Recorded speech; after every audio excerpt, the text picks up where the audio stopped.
আসসালামু আলাইকুম। কেমন আছেন সবাই? আশা করছি ভালো আছেন। আজকে আমার রেসিপি হলো পটল ঢেঁড়স দিয়ে গুলশা মাছের তরকারি। আশা করছি রেসিপিটি ভালো লাগবে। এখানে আমি পটলগুলা ছিলে কেটে নিয়েছি, ঢেঁড়স নিয়েছি আর গুলশা মাছ নিয়েছি।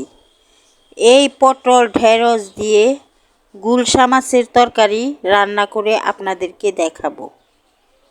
আশা করছি আপনাদের ভালোই লাগবে। চুলায় চলে গেলাম। চুলায় কড়াই বসিয়ে তেল দিয়ে দিলাম। এখন এর মধ্যে আমি পেঁয়াজ কেটে রেখেছি তা দিয়ে দিলাম। পেঁয়াজটাকে আমি ভেজে নিব। পেঁয়াজটাকে আমি একটু নরম হলেই এর মধ্যে পানি দিয়ে দিব, যাতে পেঁয়াজটা পুড়ে না যায়। আমার পেঁয়াজটা ভাজা হয়ে গেছে। এখন এর মধ্যে পানি দিয়ে দিলাম। স্বাদ মতো লবণ দিলাম। আধা চামচ হলুদের গুঁড়া দিলাম। অল্প লাল মরিচের গুঁড়া দিলাম। আধা চামচ ধনিয়ার গুঁড়া দিলাম। এখন এর মধ্যে আমি 1 চামচ আদা রসুন বাটা দিয়ে দিলাম। এখন নেড়ে চেড়ে মশলাগুলা পানির সাথে মিশিয়ে নিলাম। এর মধ্যে এখন পটলগুলা দিয়ে দিলাম। পটলগুলা আগে একটু রান্না করে নিব, যাতে পটলগুলা সেদ্ধ হয় ভালোভাবে। ঢাকনা দিয়ে ঢেকে দিলাম। ঢেকে দেওয়ার পর আবার ঢাকনা তুলে এর মধ্যে আমি ঢেঁড়স আর গুলশা মাছগুলা দিয়ে দিব। ঢেঁড়সগুলা দিয়ে দিলাম। ঢেঁড়সটা দেওয়ার পর মাছগুলাও দিয়ে দিলাম।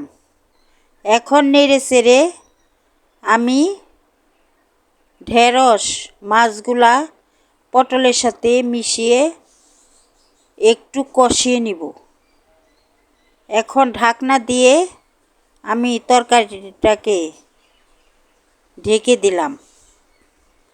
ঢেকে কিছুক্ষণ কষিয়ে নিলাম। কষানোর পর ঢাকনা তুলে আমি এর মধ্যে ঝোল দিয়ে দিব পরিমাণ মতো। ঝোলটা আমি এর মধ্যে দিয়ে দিলাম পরিমাণ মতো। ঝোল দেওয়ার পর একটু নেড়ে চেড়ে ভালোভাবে আমি তরকারিটাকে নেড়ে দিলাম। এখন এর মধ্যে 1 চামচ জিরা বাটা দিয়ে দিলাম। তরকারিতে জিরা বাটা দিলে তরকারি খেতে ভালো লাগে। এখন আমি ঢাকনা দিয়ে ঢেকে কিছুক্ষণ রান্না করব। ঢাকনা দিয়ে ঢেকে দিলাম। কিছুক্ষণ পর ঢাকনা তুলে তরকারিটাকে নেড়ে দিলাম।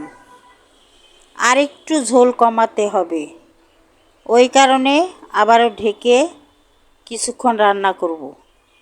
আবারও ঢেকে দিলাম, কিছুক্ষণ রান্না করলাম। কিছুক্ষণ পর ঢাকনা তুলে দেখি তরকারিটা রান্না আমার একদম রেডি। চুলার থেকে নামিয়ে নিলাম। যদি আমার রেসিপিটি ভালো লাগে তাহলে আমাকে লাইক, কমেন্ট এবং শেয়ার করবেন। আল্লাহ হাফেজ।